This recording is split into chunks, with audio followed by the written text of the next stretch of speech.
नमस्कार, आप देख रहे हैं BP news Azamgarh Purvanchal YouTube channel. मैं विजय प्रताप यादव। आइए हम आपको ले चलते हैं खबरों की दुनिया में। हैदराबाद में बाढ़ पीड़ित संगठन ने शहीद आजम भगत सिंह का मनाया शहादत दिवस। वक्ताओं ने जीवन पर डाला प्रकाश।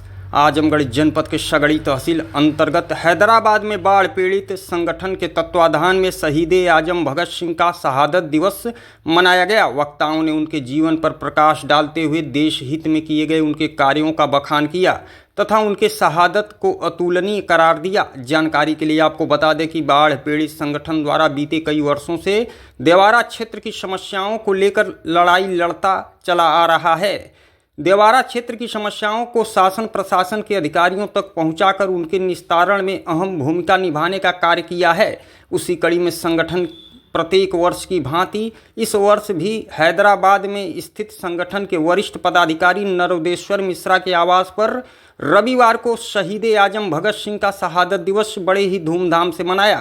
कार्यक्रम के मुख्य अतिथि मृतक संघ के राष्ट्रीय अध्यक्ष लाल बिहारी मृतक रहे, जबकि विशिष्ट अतिथि कामरेड इम्तियाज बेग उपस्थित रहे। कार्यक्रम का शुभारंभ मां सरस्वती और शहीद आजम भगत सिंह के चित्र पर पुष्प अर्पित कर दीप प्रज्वलन कर किया गया। वक्ताओं ने कहा कि शहीद आजम भगत सिंह का भारत को आज़ाद कराने में अहम भूमिका रही। ऐसे बलिदानियों को हम नमन करते हैं। मृतक संघ के राष्ट्रीय अध्यक्ष लाल बिहारी मृतक ने संबोधन के माध्यम से कहा कि समाज में व्याप्त भ्रष्टाचार को मिटाने के लिए युवाओं को आगे आना होगा। वहीं कार्यक्रम के दौरान ही एक पुस्तक का विमोचन किया गया, जिसमें समाज में व्याप्त बुराइयों को मिटाने का संकल्प और संदेश देने हेतु लोगों को कार्य करेगा। इस अवसर पर कार्यक्रम संयोजक नरोदेश्वर मिश्रा, गंगा यादव, महेंद्र सिंह, हरिश्चंद्र सिंह, सरवन मिश्रा, मालचंद कन्नौजिया, सुभाष विश्वकर्मा, अक्षयबर, राहुल प्रजापति सहित आदि लोग मौजूद रहे। रविवार शाम लगभग 4 बजे सुनते हैं मृतक संघ के राष्ट्रीय अध्यक्ष लाल बिहारी मृतक ने क्या कुछ कहा। मैं लाल बिहारी मृतक दागी और मृतक संघ का राष्ट्रीय अध्यक्ष हूँ। आज सर कैसा कार्यक्रम चल रहा है? ये आज भगत सिंह का जो शहादत दिवस है, ये कार्यक्रम चल रहा है और नदेश्वर मिश्रा जी जो जगाने का काम करते हैं, जो इसे बाढ़ एरिया में एकदम दोबारा में, ये बहुत बड़ी बात है। मैं उनको बधाई दे रहा हूँ और इनके कार्य से लोगों को जागरूकता मिलेगी और इससे क्या कहूँ और बताइए। आपके द्वारा कोई पुस्तक का विमोचन भी किया गया है? हाँ, मेरे द्वारा एक शिक्षा है माँ बाप, इसका विमोचन किया गया है।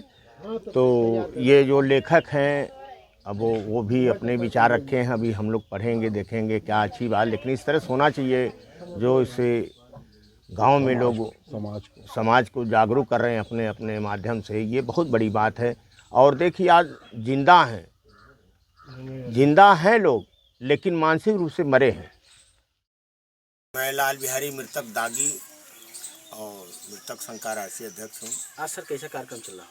ये आज भगत सिंह का जो शहादत दिवस है, ये कार्यक्रम चल रहा है और नदेश्वर मिश्रा जी जो जगाने का काम करते हैं, जो इसे बाढ़ एरिया में एकदम दोबारा में, ये बहुत बड़ी बात है। मैं उनको बधाई दे रहा हूँ और इनके कार्य से लोगों को जागरूकता मिलेगी और इससे क्या कहूँ और बताइए। आपके द्वारा कोई पुस्तक का विमोचन भी किया गया है?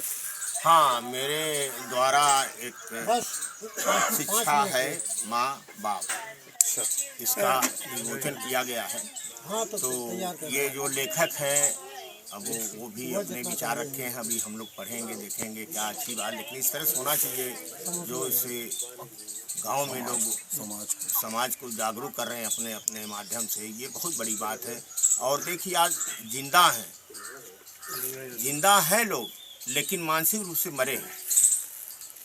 लेकिन कुछ लोग जिंदा हैं, 100 में एक ही अगर जिंदा हैं तो ये जिंदा हैं जो समाज को जगा रहे हैं, जो न्याय के लिए लड़ रहे हैं, जो अन्याय के विरोध लड़ रहे हैं, जो भ्रष्टाचार के विरोध लड़ रहे हैं, जो आवाज़ उठा रहे हैं। ये बहुत बड़ी बात है। आज तो सारे लोग भ्रष्टाचार में डूबे हैं। जैसे आप उठा लीजिए, जो विधानसभा, लोकसभा, राज्यसभा में जितने लोग हैं, सब अपने पैसे के लिए कारोबार हो गया है, व्यापार हो गया है। चुनाव लड़ते हैं, जीत कर चले जाते हैं, उनसे समाज से कोई लेना देना नहीं है।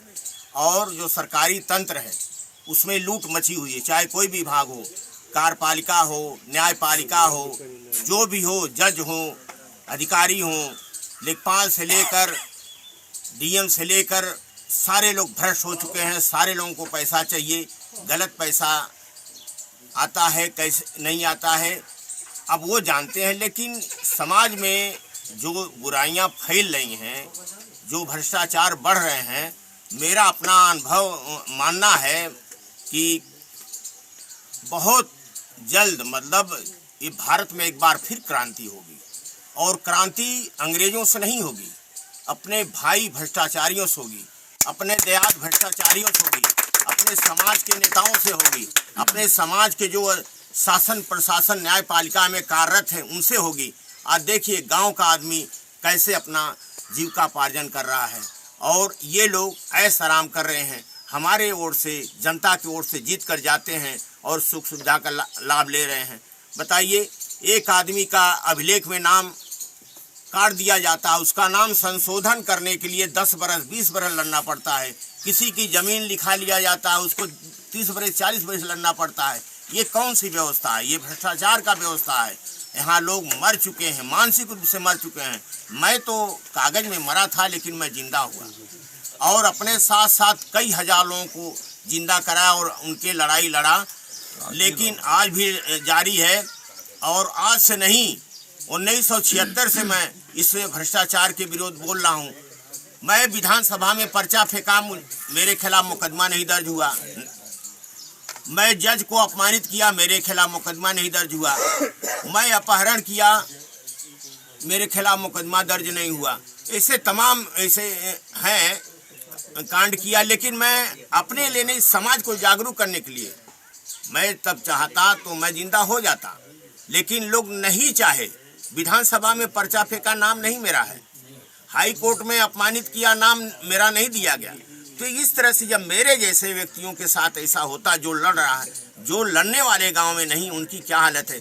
और जो व्यवस्थाएं हैं अब आ रही हैं, जैसे आप मान लीजिए आधार कार्ड है, इससे जो जोड़ा जा रहा है खसरा खतौनी का खाता नंबर, अब बहुत जल्दी जो पोखरा पोखरी बाहर तालाब उसर बंजर में जो गरीब आदमी बसे हैं, चाहे किसी जात धर्म के हों, तो उनका भी बहुत बुरी हाल होने वाली है।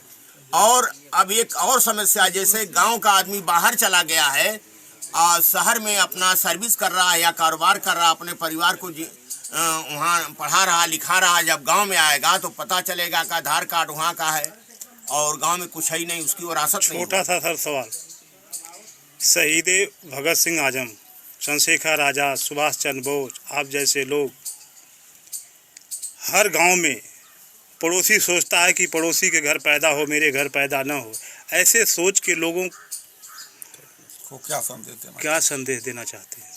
ऐसे लोगों को क्या संदेश देना चाहते हैं? देखिए, उनको समाज के प्रति, देश के प्रति, राष्ट्र के प्रति और अपने परिवार के प्रति जागरूक होने की ज़रूरत है और अच्छी शिक्षा दीक्षा दें और इसको प्रचार करें। शहीद भगत सिंह वो अपने लिए नहीं लड़ाई लड़ रहे थे, समाज के लिए लड़ रहे थे। लेकिन अब लोगों को क्या कहा जा, हम लोग भी एक उनके 0 पॉइंट पर चल रहे हैं। तो इस तरह से जनता को चाहिए अपने परिवार को, अपने बच्चों को एक भाईचारा बनाकर बेईमानी ख़त्म करने दिल से और दूसरे की मदद करें, एक दूसरे की सहयोग करें। युवाओं को क्या संदेश देना चाहते हैं भगत सिंह के इस शहादत दिवस में? देखिए, हम युवाओं को संदेश क्या देंगे, हम ये तो प्रार्थना करेंगे, निवेदन करेंगे कि आप लोग अपने पढ़े लिखे, पहली बात उनकी किताब को पढ़ें, उनके विचार को पढ़ें और समाज के प्रति जागरूक हों, देश के प्रति जागरूक हों, अच्छे कार्य करें। और यही मेरी प्रार्थना है, मेरा ही निवेदन है और इससे ज़्यादा मैं क्या कहूँ। मेरा नाम इम्तियाज बेग है, मैं उत्तर प्रदेश किसान सभा का अध्यक्ष हूँ आज सर कैसा और कार्यक्रम भारतीय कम्युनिस्ट पार्टी का राज्य काउंसिल का मेंबर। आज सर कैसा कार्यक्रम था? आज 23 मार्च है, शहीद भगत सिंह शहीद दिवस है। उस समय मैं हैदराबाद में मिश्रा जी के साथ बुलाने पर आया हूँ और पूरे प्रदेश देश में मनाया जा रहा है। बगल में हमारे लाल बिहारी मृतक अध्यक्षता कर रहे हैं, बाकी साथी हमारे बैठे हैं, दूजी राम यादव और लोग हैं। सर, जिस तरह से युवा वर्ग ये कहता तो है, युवा वर्ग कहता तो है, युवा वर्ग लेकिन आज शहीद भगत सिंह आजम के पद चिन्हों पर चलने के लिए भगत सिंह कतरा रहा है। इस पर अपने- आपका क्या कहना है? भगत सिंह अपने विचार से तो बहुत कुछ परिपक्व थे। उन्होंने पूरे दुनिया के बारे में पढ़ा था, पूरे हिंदुस्तान के बारे में पढ़ा था, कैसे साम्राज्यवाद दुनिया को लूटता है, अध्यात्मवाद लूटता है। इस सवाल पर उन्होंने बेबाक बात कही कि जब तक व्यक्ति द्वारा व्यक्ति का शोषण नहीं बंद होगा, राष्ट्र द्वारा राष्ट्र का शोषण नहीं बंद होगा, तब तक देश के अंदर अमन चैन नहीं हो सकता। इस सवाल पर अपने 23 साल की उम्र तक देश को आज़ाद कराने और क्रांति शब्द उन्होंने यूज किया था। क्रांति बिना किया उन्होंने ये भी कहा था कि बम फिलासफी जो है ये इससे क्रांति और समाज का सुधार नहीं हो सकता। जब तक वैचारिक क्रांति नहीं होगी तब तक नहीं होगा। देश की आज़ादी के बाद से आज तक जिन लोगों की भी सरकारें रहीं, कुछ कुछ समय को छोड़कर भगत सिंह के विचार को शिक्षा में और नौजवानों के बीच नहीं ले गए, जिसका कारण ये हुआ कि उसी रास्ते पर जो अंग्रेजों के ज़माने में भारत चल रहा था, ठीक उसी रास्ते पर केवल देश कहने को आज़ाद है लेकिन चल रहा है उसी रास्ते पर।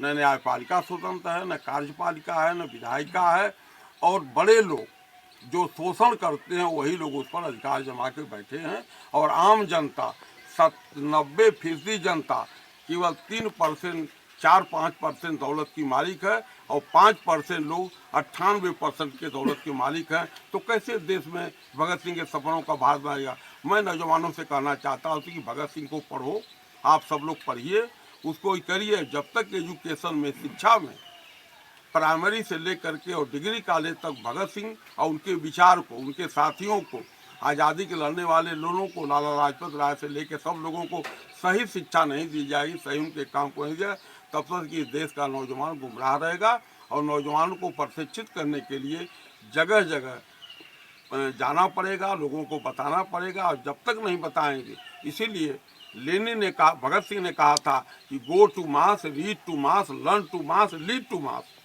ये लेनिन ने कभी कहा था, भगत सिंह ने भी अपने विचारों में बात कही थी, go to mass, read to mass, learn to mass, lead to mass, कि जनता के बीच जाओ, जनता को पढ़ो, जनता को पढ़ाओ और फिर जनता का नेतृत्व करो। आज ये कौन कर रहा है? नौजवानों को पता ही नहीं। नौजवानों को कुछ पैसे दे करके उनको गुमराह किया जा रहा है, नौजवानों को उल्टा सीधा साहित्य पढ़ाया जा रहा है, नौजवानों को, बच्चों को जो माँ बाप के साथ रहते हैं बच्चों से अलग है। जो पश्चिमी सभ्यता हमारे देश को बदनाम करने की कोशिश कर रही है, एशिया महाद्वीप को, अब वो नए ढंग से अपने विचारों को लागू कर रही है, जिससे हमारे देश की पुरानी सभ्यताएं जो हमारे यहाँ पहले क्या था, भगत सिंह देश के अंदर क्या था, एशिया महाद्वीप में 2 चीज़ें मुफ्त थी, पानी और प्यार। आज क्या है? प्यार भी लेना हो तो पैसे से खरीदो, पानी लेना हो तो पैसे से खरीदो।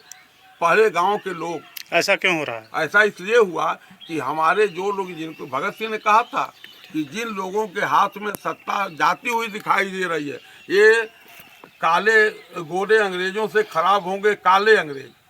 उन्होंने कुछ बदला नहीं भगत सिंह के विचार को, या उस समय के जो मनीषी हमारे देश के अंदर थे, जगह जगह आंदोलन में थे, उस विचार पर ले नहीं गए।